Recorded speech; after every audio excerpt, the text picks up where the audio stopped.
The year is 1888. In the unforgiving heart of the Wyoming Territory, reputations are forged in dust and blood, and a man's name is either a promise or a threat. For Isabella Fairmont, a name was all she knew of her new husband, a single terrifying moniker whispered in saloons and around campfires: Wild Horse. Forced into a marriage to settle her father's ruinous debts, she prepared for a night of brutality at the hands of a savage. She expected to lose her dignity, her future, her very self.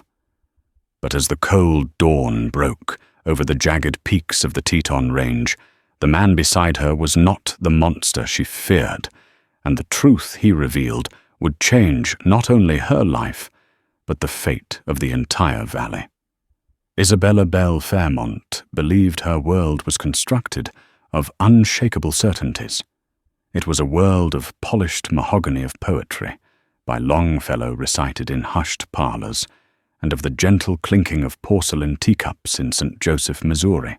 Her future was as neatly laid out as the starched lace on her collar: a respectable marriage to Arthur Pendleton, a man whose family owned the most prosperous mercantile in town, a life of quiet comfort, and the continued placid existence she had always known. Her father, Jonathan Fairmont, was a merchant of some standing, though his eyes had recently acquired a haunted, hollowed-out look that Belle chose to attribute to the pressures of his trade. He dealt in futures, cotton grain and timber, and lately the future had been unkind.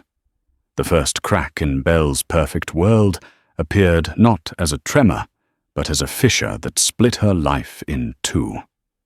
It arrived in the form of a man named Silas Blackwood.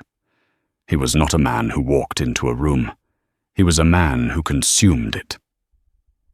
Dressed in a tailored suit of black wool that seemed out of place and yet perfectly natural on his imposing frame, he carried the scent of cold steel and colder money.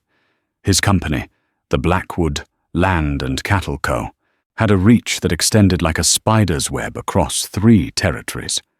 He didn't bother with pleasantries. He sat in Jonathan's study, a place of leather-bound books and quiet contemplation, and turned it into an interrogation chamber.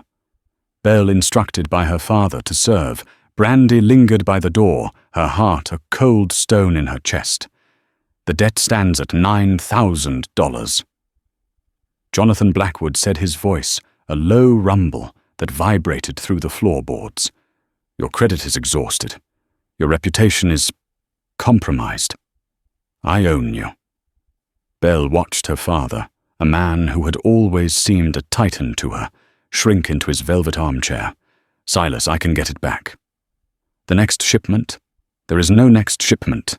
Blackwood cut in, his eyes glinting. But I am not an unreasonable man. I find myself in a position to offer you a different sort of settlement. A permanent one. A sliver of hope flickered in Jonathan's eyes. Anything. Blackwood's gaze drifted, finding Belle in the doorway. It was a look of appraisal, like a rancher eyeing livestock. A chill traced its way down her spine. I have a problem. Blackwood continued, his eyes still on Belle. A thorn in my side. A man who occupies a piece of land I require. Devil's Backbone Ridge. It has the only year-round water source in the whole basin. The man is stubborn, an intractable brute named Elias Thorne. Belle had heard the name. Not Thorne, but the name the locals had given him. A name spoken with a mixture of fear and grudging respect. They call him Wild Horse, Blackwood sneered. Lives like an animal up on that ridge, taming mustangs and shunning civilization. He refuses every offer I make. What does this have to do with me? Jonathan stammered. Thorne has a weakness, though he doesn't know it yet. He needs legitimacy. He needs to secure his claim against encroachers, men like me. A wife, a family, that gives a man roots. It makes his claim stronger in the eyes of the territorial government. Blackwood leaned forward, the crux of his venomous proposal laid bare. You will give me your daughter, Jonathan, and I will give her to him." The brandy snifter slipped from Belle's trembling fingers, shattering on the hardwood floor. Both men looked at her.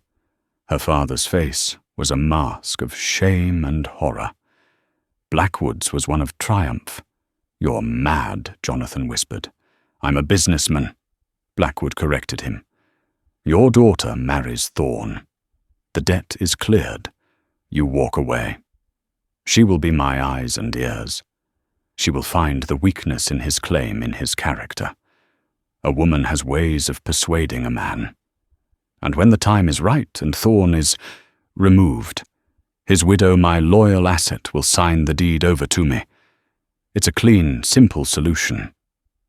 Belle felt the world tilt on its axis. She was not a daughter to be cherished, but a commodity to be traded.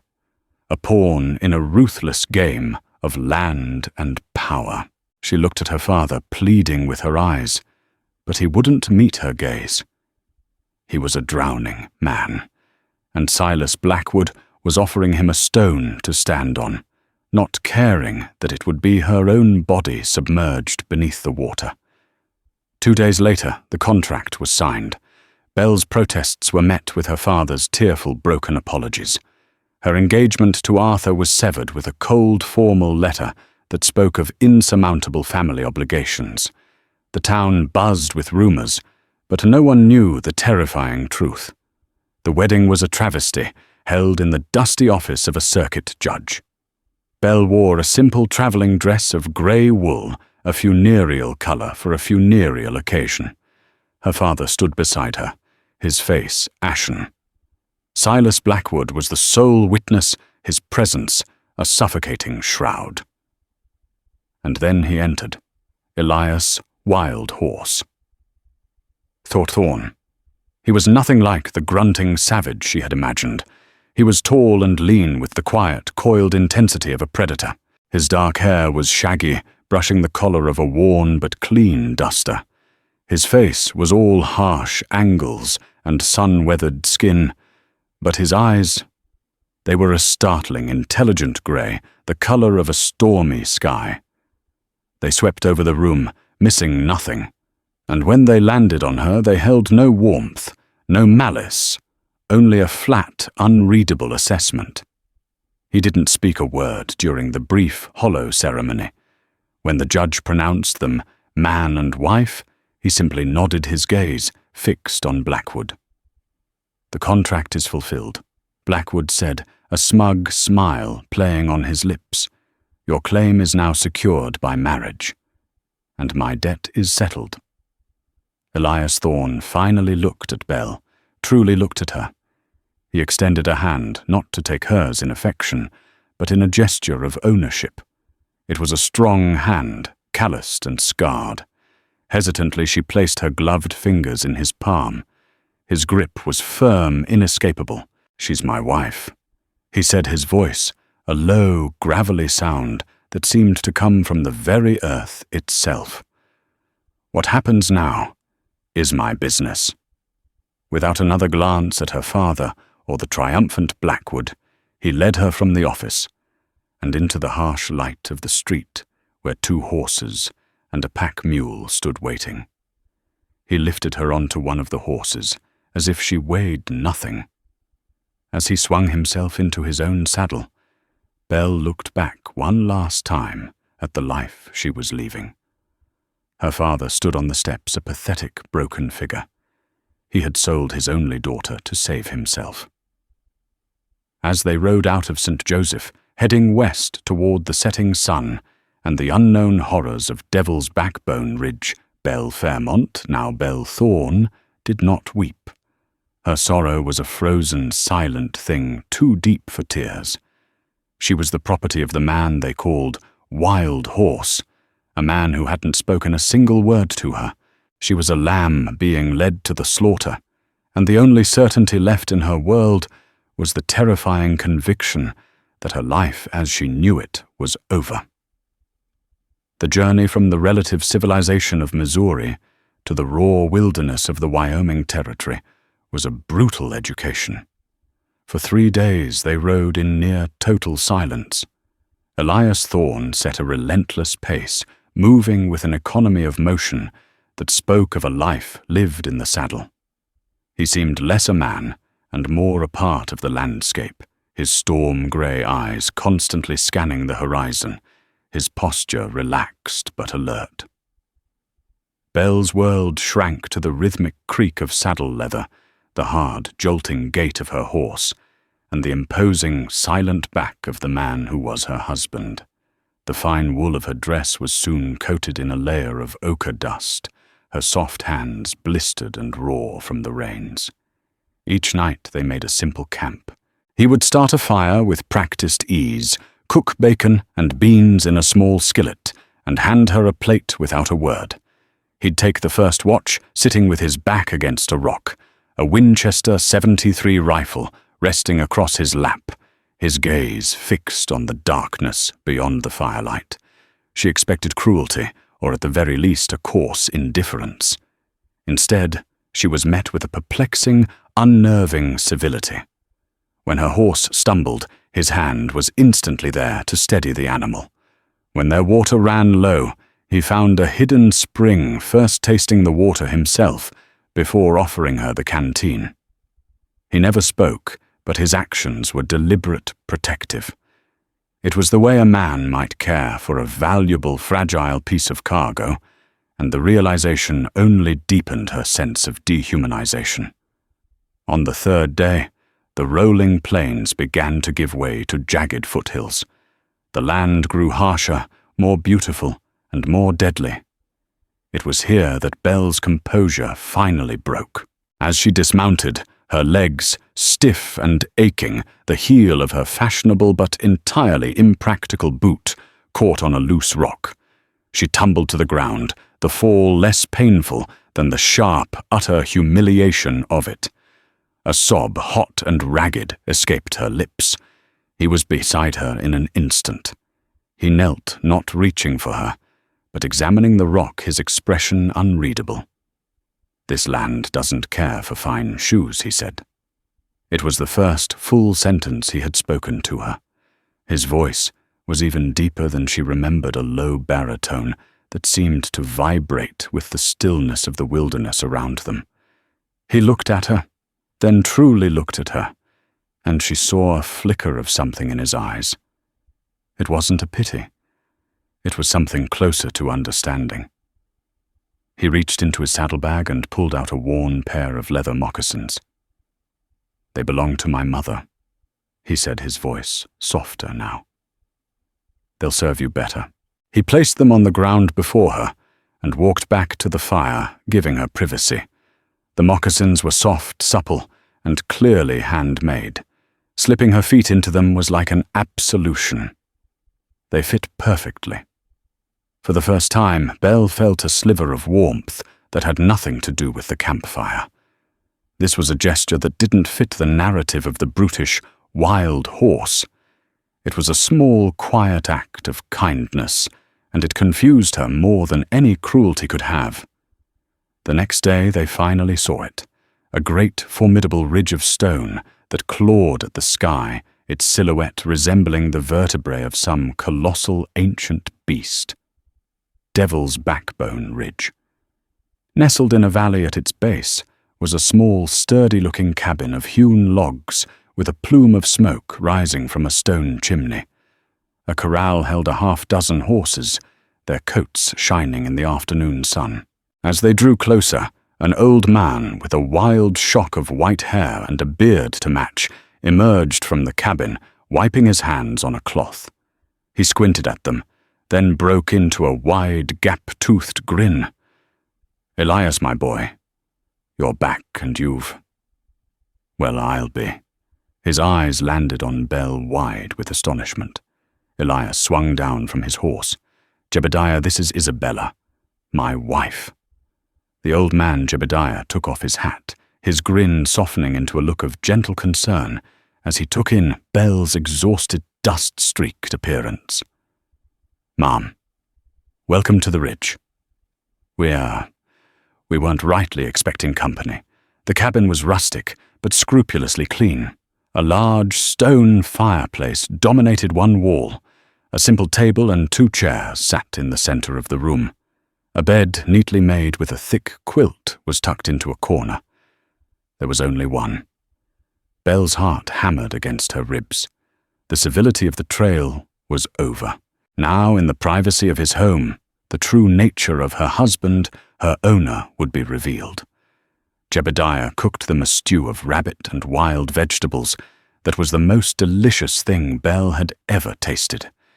He kept up a steady stream of chatter, telling stories about a particularly stubborn Mustang and complaining about a leaky spot in the barn roof.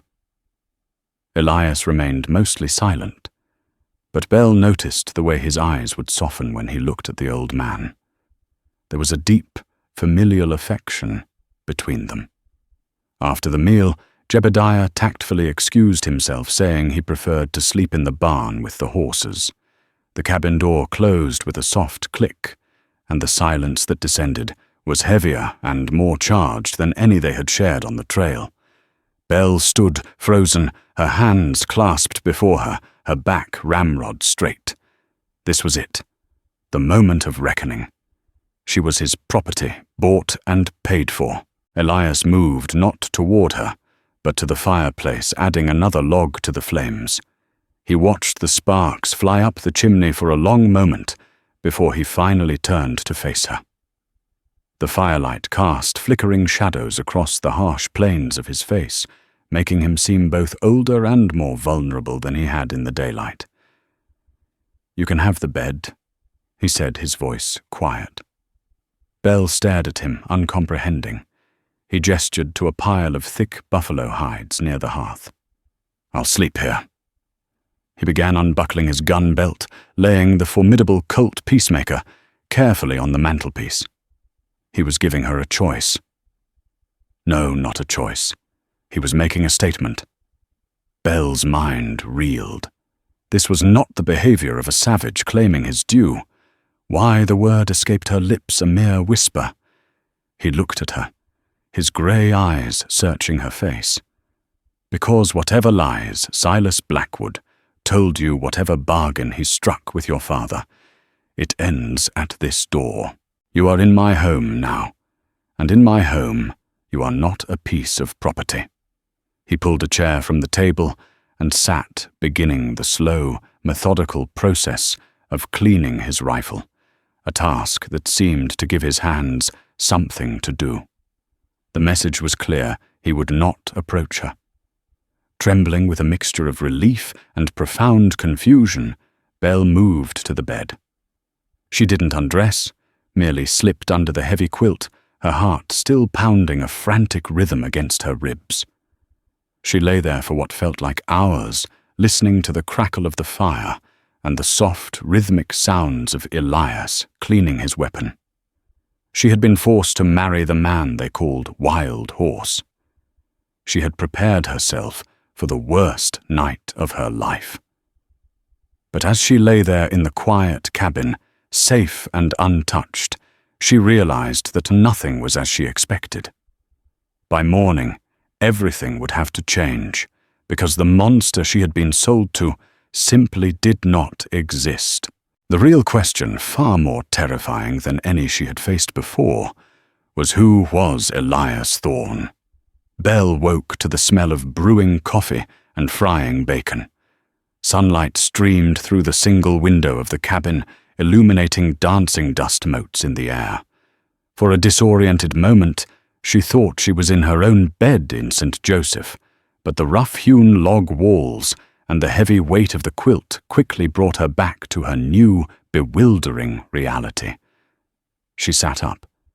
Elias was standing by the hearth, his back to her, tending to their breakfast.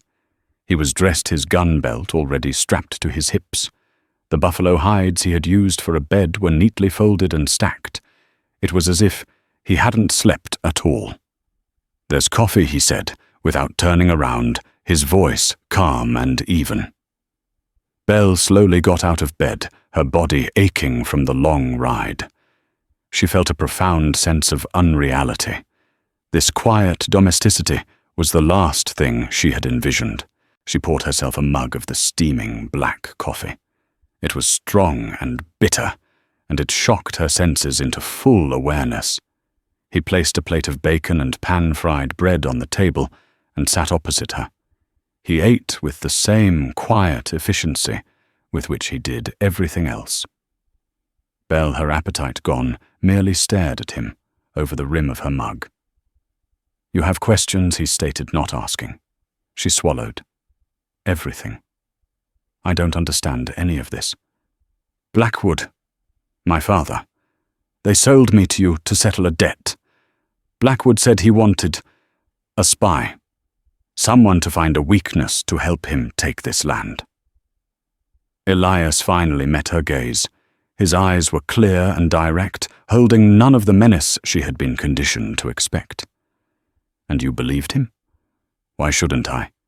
He's a powerful man. My father was ruined. He forced this marriage. I saw the contract. You saw the contract Blackwood wanted you to see." Elias corrected her gently. "You're right about your father's debt. You're right that Blackwood wants this land. He's been trying to force me out for 2 years. But you've misunderstood your role in all of this. You're not his pawn, Isabella. You're my queen." The statement was so absurd, so contrary to everything she knew, that she almost laughed. "Your queen, I'm your prisoner." "No," he said, leaning forward slightly, his intensity pinning her to her chair. "You're my protection. And I, whether you believe it or not, am yours." He took a slow sip of his coffee, gathering his thoughts. "Blackwood is as cunning as a rattlesnake. He knows the territorial laws. A single man with a homestead claim is vulnerable. His claim can be challenged, bought out, or erased if the man disappears. But a married man, a man with a family, has a much stronger, almost unassailable right to his land. By marrying you, I've cemented my legal claim to this ridge. That was my price." "Your price?" Belle asked, bewildered. "Blackwood arranged this." "He thinks he did," Elias said, a faint, mirthless smile touching his lips. "I let him think about it. About a month ago, Jebediah overheard some of Blackwood's men in town. They were talking about their boss's new plan, how he'd found a way to put a friend on the inside, how he'd found a ruined merchant with a beautiful educated daughter. He was going to force a marriage, and then once the wife was in place, arrange an accident for the husband. A grieving widow alone and scared would be all too happy to sell her new land for a pittance to the very man who orchestrated her husband's death." The room suddenly felt cold. The blood drained from Belle's face as the true monstrous depth of Silas Blackwood's plan became clear. She wasn't meant to be a spy. She was meant to be a widow. "He was going to have you killed," she whispered, horrified. "It's what men like Blackwood do," Elias said simply. "They don't build. They take. I knew his plan before he ever approached me with the offer.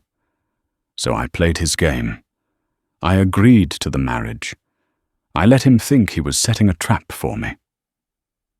He stood and walked to the window, looking out at the vast, sun-drenched valley.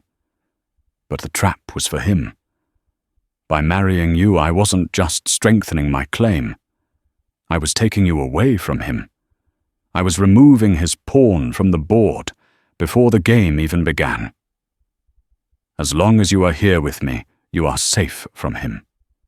And as long as I am alive, he cannot touch this land through you." Belle stared at his back, her mind struggling to process the reversal.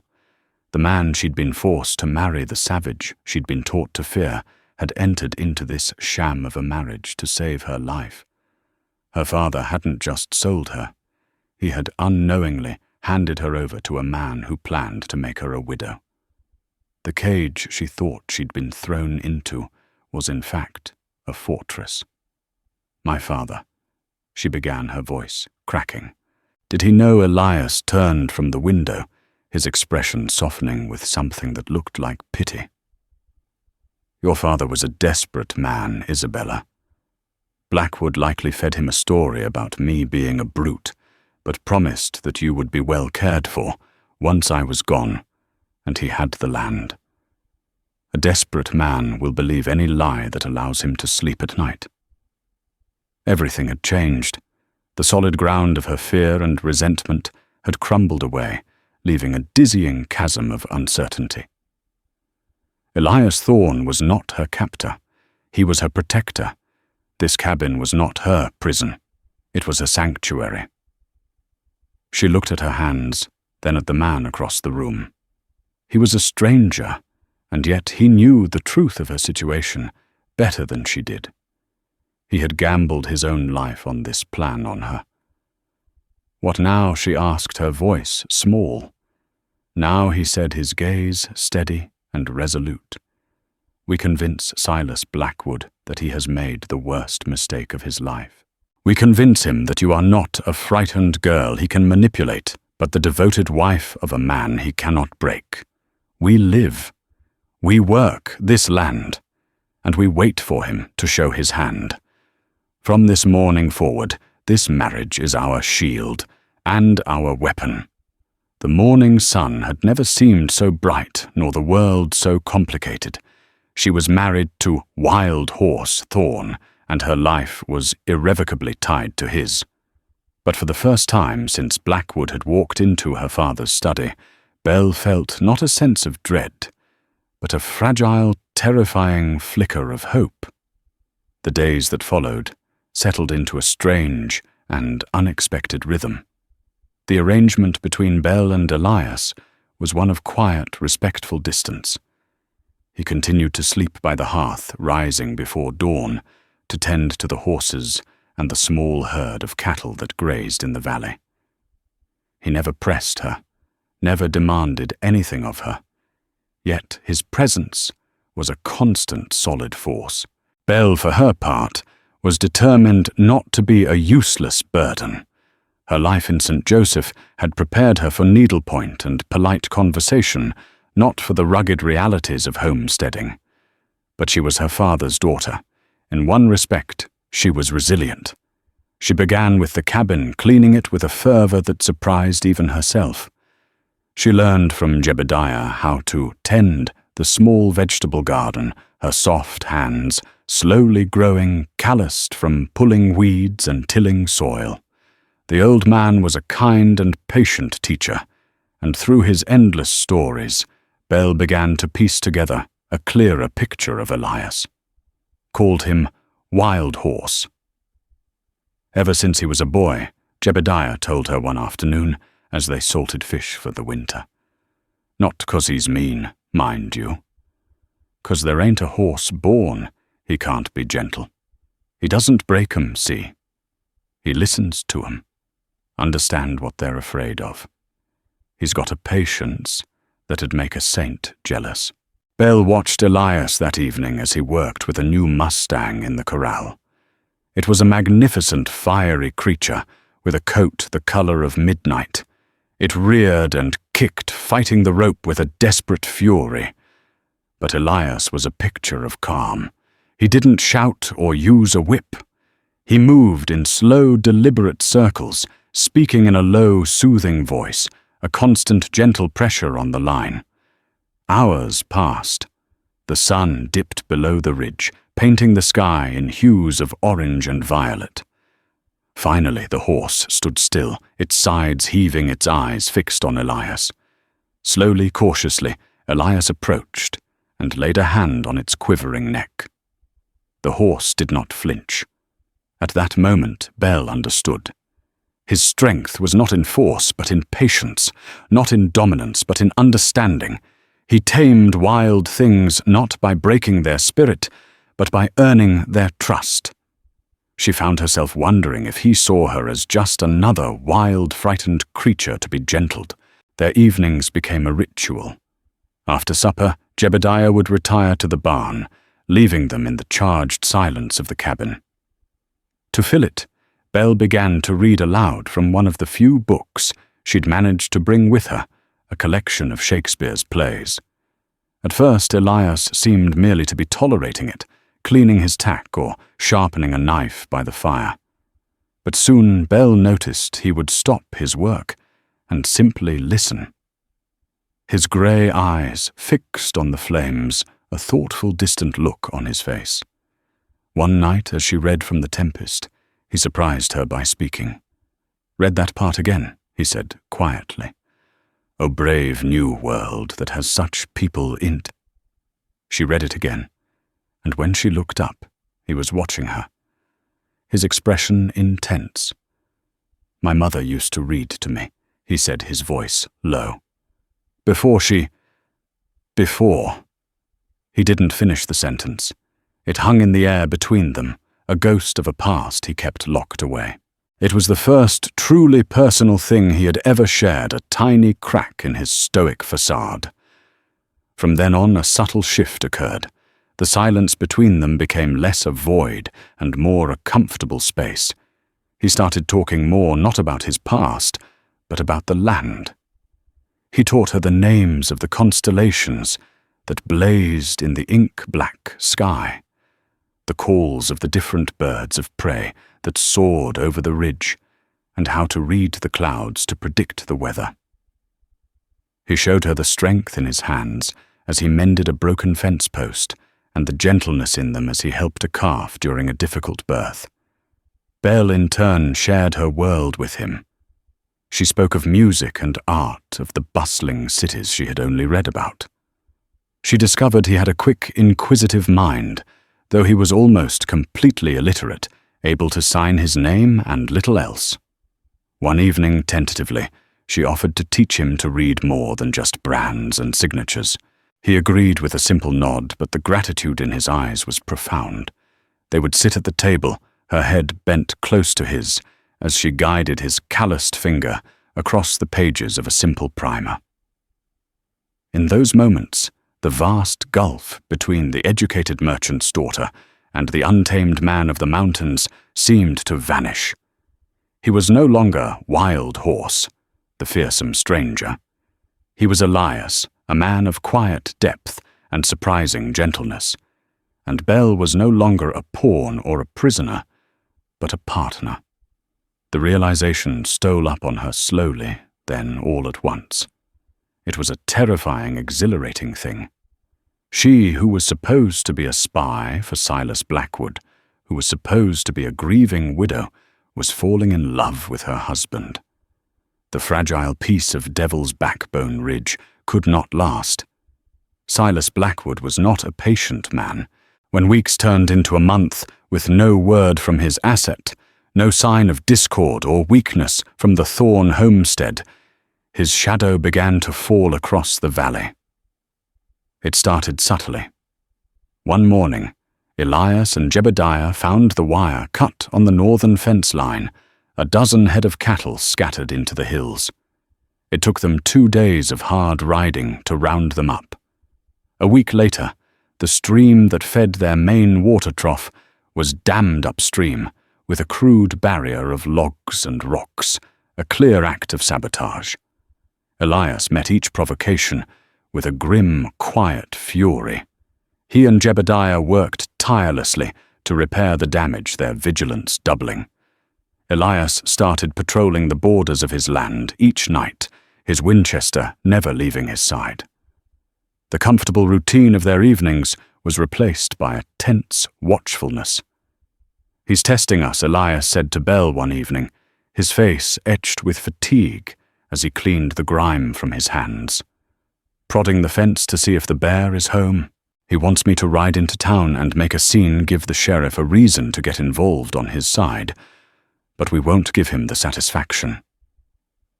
The psychological toll was immense. Every gust of wind in the night, every coyote's cry, sent a jolt of fear through Belle. She was living under a state of siege. But the fear did not drive her and Elias apart. It forged them closer together. She would have hot coffee and food ready for him when he returned from his patrols, her presence a silent offering of comfort and support. She learned to load the spare rifle, her hands no longer trembling as she chambered the brass cartridges. She was no longer a spectator in this fight. She was a defender of her home. The true test came on a crisp autumn afternoon. Jebediah had ridden into the nearby town of Redemption for supplies, leaving Belle and Elias alone. Belle was in the garden when she heard the sound of approaching horses, too many horses moving too fast. Elias emerged from the barn, his face a granite mask. "Get in the cabin, Belle. Bar the door, and keep the rifle handy." She didn't argue. Her heart pounded against her ribs as she ran inside, her eyes scanning the valley. 4 riders were climbing the hill. The man in the lead was Caleb Reed Blackwood's notoriously cruel foreman, a man with cold, dead eyes and a reputation for violence. Belle watched through a crack in the door as they reined in their horses a stone's throw from the cabin. Elias stood his ground in the open, his stance relaxed, but his hand hovering near the colt on his hip. Thorne Reed called out, his voice dripping with false cordiality. "Mr. Blackwood sent us. Just a friendly visit to see how the newlyweds are settling in." His men snickered their eyes, roaming over the cabin, the corral, everything Elias had built. "We're settled just fine," Elias replied, his voice calm and carrying easily in the still air. "You can tell Blackwood he's welcome to visit any time. So long as he comes alone and through the front gate like a man." Reed's smile tightened. "He's a busy man. He heard you've had some trouble lately. Cut fences, misplaced cattle. Thought you might need some help. Maybe you'd consider selling. Things would get a whole lot easier for you." It was a thinly veiled threat. "I'm not selling," Elias said. "This is my land. This is my home." "It's just dirt." Thorne Reed sneered. "But the woman, Mr. Blackwood, is very interested in her welfare. He wants to know she's being treated right. Maybe you should let her come out and speak for herself." A cold fury, sharper and purer than any she had ever known, surged through Belle. They were talking about her as if she were a horse to be inspected. Without a second thought, she unbarred the door and stepped out onto the porch, the spare Winchester held firmly in her hands. She wasn't an expert shot, but she knew how to point it. "I am being treated just fine, Mr. Reed," she said, her voice clear and steady, betraying none of the terror she felt. "This is my home now, and my husband and I would appreciate it if you and your men would leave." The sight of her, the refined lady from back east standing there with a rifle in her hands, took Reed and his men by complete surprise. A flicker of respect, or perhaps just shock, crossed Reed's face. He looked from Belle's determined expression to Elias's deadly calm and seemed to make a calculation. He wasn't ready for this kind of fight. Not yet. He grunted, pulling on his reins. "Have it your way. But a man can't fight the tide, Thorne, and the tide is coming for this valley." They wheeled their horses around and galloped away, leaving a cloud of dust and a heavy silence in their wake. Elias didn't move until they were out of sight. Then he turned to Belle, his grey eyes searching her face. The look in them was something she had never seen before, a mixture of pride, concern, and a deep, raw emotion that made her breath catch in her throat. He walked up onto the porch and gently took the heavy rifle from her hands. His fingers brushed against hers, sending a jolt through her entire body. "You didn't have to do that," he said, his voice husky. "Yes," Belle said, meeting his gaze without flinching. "I did. He threatened our home." The word hung in the air between them. "Our." It was the first time she had said it, the first time she had truly felt it. This wasn't just his fight anymore. It was theirs. In the charged silence of that afternoon, with the threat of violence still lingering in the air, Elias Thorne reached out and cupped her face in his calloused hand. He tilted her chin up, his gaze intense, and unwavering, and then he lowered his head and kissed her. It wasn't a soft or tentative kiss. It was a kiss of desperation and relief, of fear and courage, of two solitary people who had found an unlikely alliance and something more. It was the taste of dust and gunpowder and the promise of a fight to come. And in that kiss, the last pretense of their sham marriage was burned away, leaving only a fierce, undeniable, and terrifying truth. They were in this together, until the very end. The kiss on the porch burned away the last remnants of their arrangement, leaving in its place a raw and powerful intimacy. The careful distance they had maintained collapsed. Elias moved his bedroll from the hearth to the floor beside her bed, a silent guardian in the night. His presence, a profound comfort. Their conversations deepened, turning from the practicalities of the ranch to the whispers of their pasts. He spoke of parents cheated by a man like Blackwood, the source of a scar that had never healed. She spoke of her own quiet dreams, ones she thought long dead. They were two wounded souls finding a potent solace in each other's company. But Silas Blackwood's poison had long roots. A letter arrived from St. Joseph, penned by her father. Belle read it in the cabin, her hands trembling not with doubt, but with a cold, rising fury.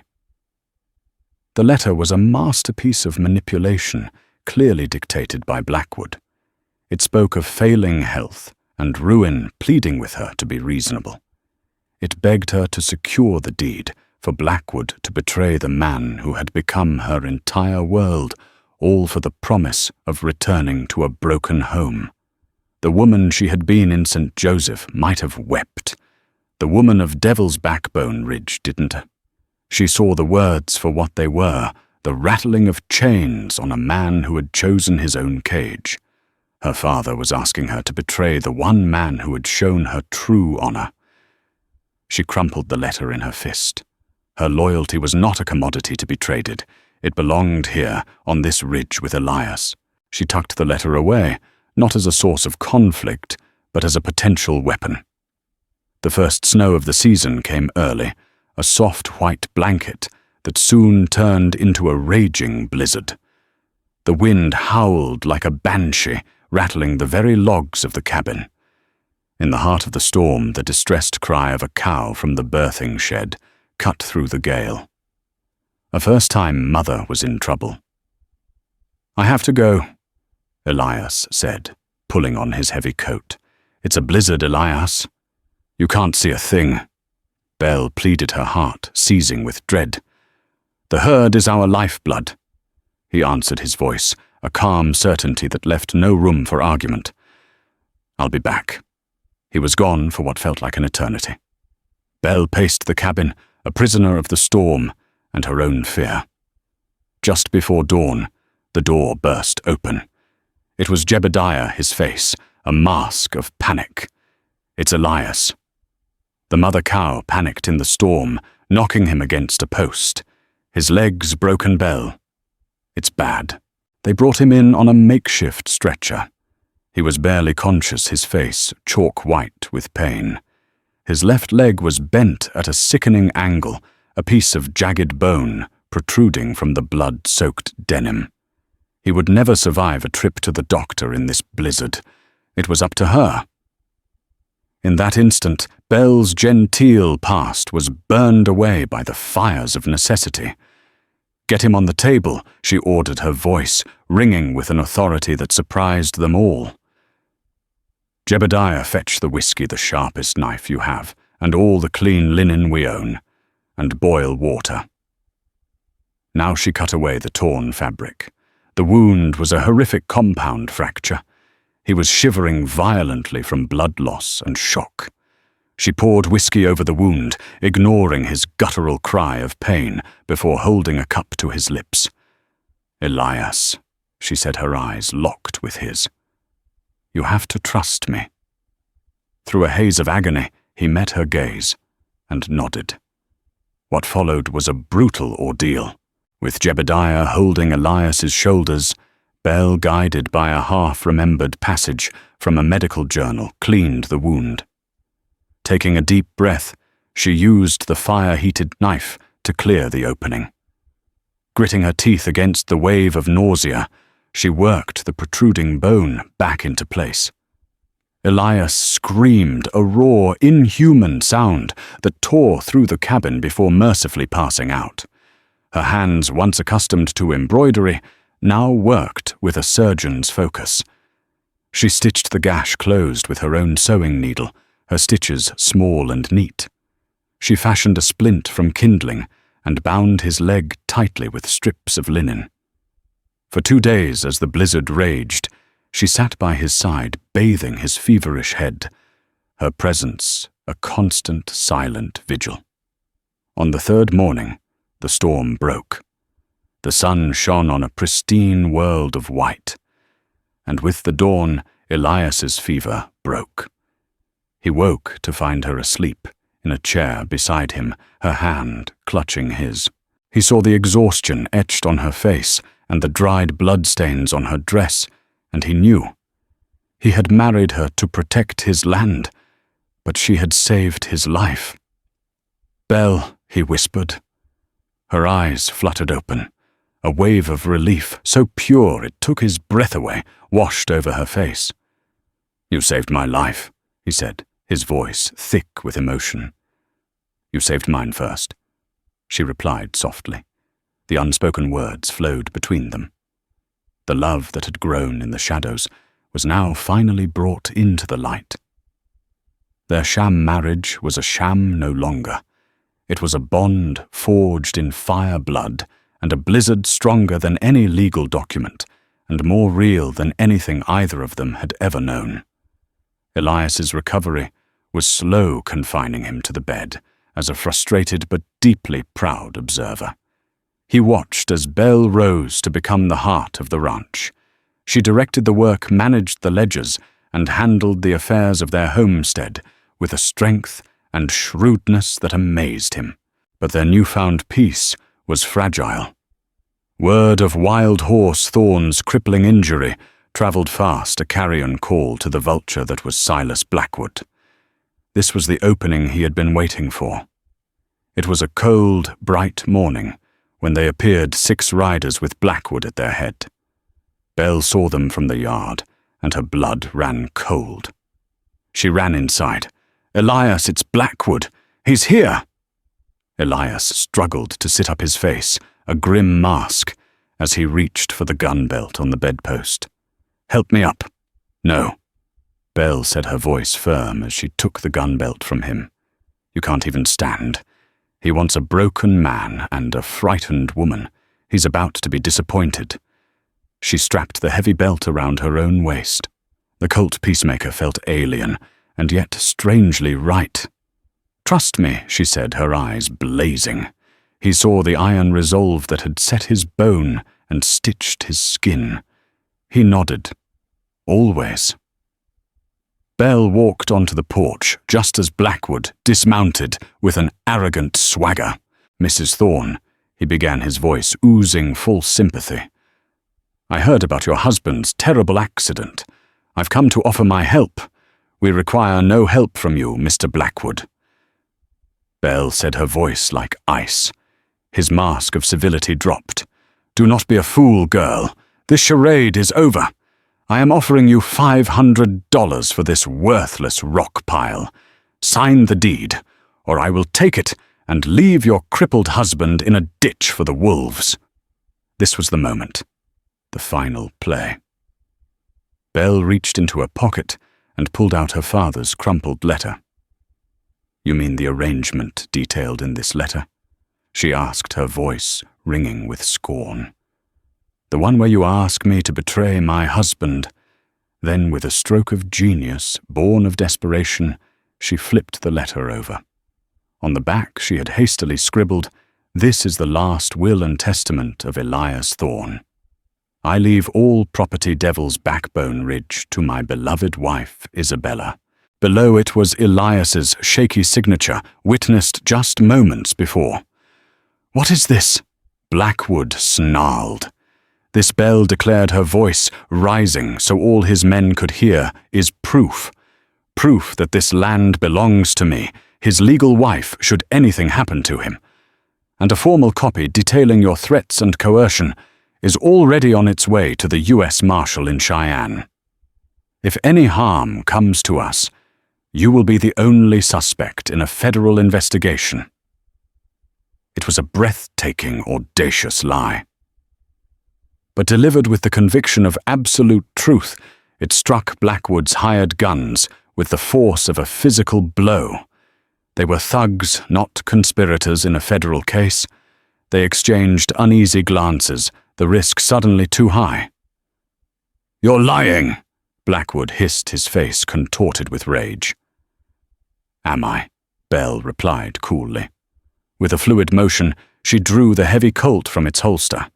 She didn't aim at him, but at a tin can on a distant fence post. She cocked the hammer, took a steadying breath, as Elias had taught her, and squeezed the trigger.